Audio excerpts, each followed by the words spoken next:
তার মধ্যে প্রথম প্রকল্প হইল টিবিএ,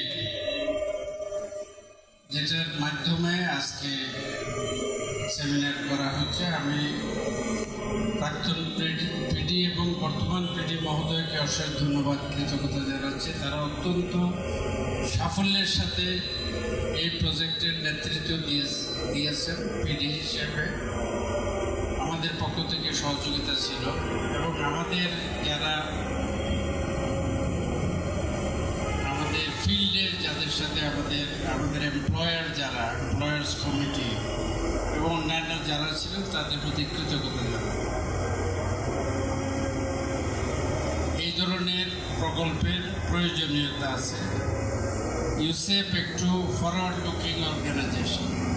লিন্ডসে অ্যালান চেনি 1971-72 যখন কারিগরি শিক্ষার গুরুত্ব অনুভব করেছিলেন, বাংলাদেশের কেউ ওই লাইনে তখন চিন্তা করেননি। হি ওয়াজ এ পায়োনিয়ার, উনি একজন মানবতাবাদী ছিলেন এবং তখন থেকে ইউসেফের জব প্লেসমেন্ট ইউনিট এবং সোশ্যাল ইনক্লুশন ইউনিট নামের দুটি ইউনিট প্রতিষ্ঠা হয়, যেটা বাংলাদেশের কোনো এনজিওর কাছে ছিল না। ইউসেফের বৈশিষ্ট্য ছিল এই দুইটা ইউনিট ছিল, যারা প্রতিবন্ধী, যারা সমাজের পিছিয়ে পড়া, তাদেরকে লাইমলাইটে আনা, তাদের শিক্ষা এবং চাকরির ব্যবস্থা ইউসেফ করেছিল 1972-73 সাল থেকে। এসডিজির পরিকল্পনা হয় মাত্র কয়েক বছর আগে। এসডিজি কাউকে বাদ না দিয়ে উন্নয়নে শরিক করা, এই চিন্তাধারা লিন্ডসে অ্যালান চেনি 1973 সালে 72-73 সালে করেছিলেন।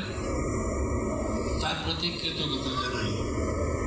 ইউসেফ বাংলাদেশ বরাবরের মতোই পায়োনিয়ার, চিন্তাধারায় অগ্রগামী এবং এই যে চতুর্থ শিল্প বিপ্লবের যুগে আমরা আছি, বাংলাদেশের কয়টা এনজিও ফোর্থ ইন্ডাস্ট্রিয়াল রেগুলেশন সংক্রান্ত ট্রেনিং চালু করেছে। UCEP is the pioneer. আমরা অলরেডি আমাদের চিটাগাং ক্যাম্পাস, ঢাকা ক্যাম্পাসে, অন্যান্য জায়গায় আমাদের কোর্সগুলো চালু করেছি। আমাদের internet of things, IoT, artificial intelligence এবং স্কাডা, আমাদের হিউম্যান মেশিন ইন্টারফেস HMI, আমাদের industrial automation and PLC, 3D printing, IT outsourcing support, যেগুলো আমরা দিচ্ছি ফোর্থ ইন্ডাস্ট্রিয়াল রেভলিউশন সংক্রান্ত।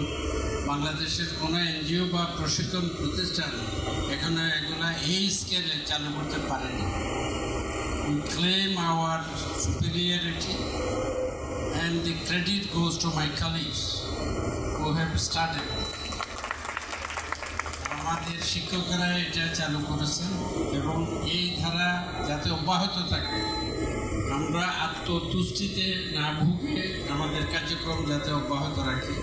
এবং আমার বিশ্বাস সদাশয় সরকার আমাদের প্রতি সহায়তা অব্যাহত রাখবেন। আমরা জানি অস্ট্রেলিয়ান গভর্নমেন্টের বিরাট প্রজেক্ট আছে। বাংলাদেশ সরকার অস্ট্রেলিয়ান গভর্নমেন্টকে বলছেন তারা সরাসরি কাজ করতে চান। সেক্ষেত্রে আমরা অস্ট্রেলিয়ান গভর্নমেন্টকে বলছি যে আমরা ইমপ্লিমেন্টিং পার্টনার হিসেবে সরকারকে এবং ডিফেডকে সহায়তা করতে চাই। They have noted our request. UCEP has to be involve, UCEP will have to be involve এবং ইউসেফের কোনো ব্যতিক্রম নাই, অল্টারনেটিভ নাই। UCEP has to be involve in the development process. এই মুহূর্তে যেটা সেমিনার হচ্ছে, ন্যাশনাল ইউনিভার্সিটির সিলেবাসে কীভাবে কারিগরি শিক্ষাকে অন্তর্ভুক্ত করা যায় এবং এটার উন্নত মানের কাপড় পরে, সেই উন্নত মানের কাপড় পরতে হলে উন্নত মানের কাপড় তৈরির প্রশিক্ষণ দিতে হবে। এই ব্যাপারে আমরা ইউসেফ সচেতন আছি। আমরা উন্নত মানের ট্রেনিং দেব, তবে এই ব্যাপারে আপনাদের সহযোগিতা লাগবে। যেমন আপনারা আমাদেরকে সহযোগিতা করতে পারেন আপনাদের চাহিদা দিয়ে।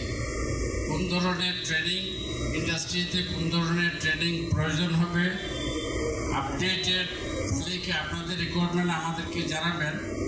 আমরা আপনাদেরকে প্রেস করব না যে যেহেতু আপনি ডিমান্ড দিয়েছেন তাদেরকে চাকরি দিতে হবে, এই প্রেশার আমরা দেব না। কিন্তু আপনারা ডিমান্ডটা যদি দেন তাহলে আমরা বুঝতে পারবো আমরা কোন দিকে আমাদের প্রশিক্ষণ কর্মসূচি নবায়ন করতে হবে, নতুন কর্মসূচি কীভাবে গ্রহণ করতে হবে আমরা বুঝতে পারবো। আপনাদের প্রতি অনুরোধ, আপনারা আমাদের লোকজনদেরকে শুধু এমপ্লয়মেন্ট দেবেন সেটা না, আপনাদের রিকোয়ারমেন্ট কি সেটাও আমাদেরকে অবহিত রাখবেন।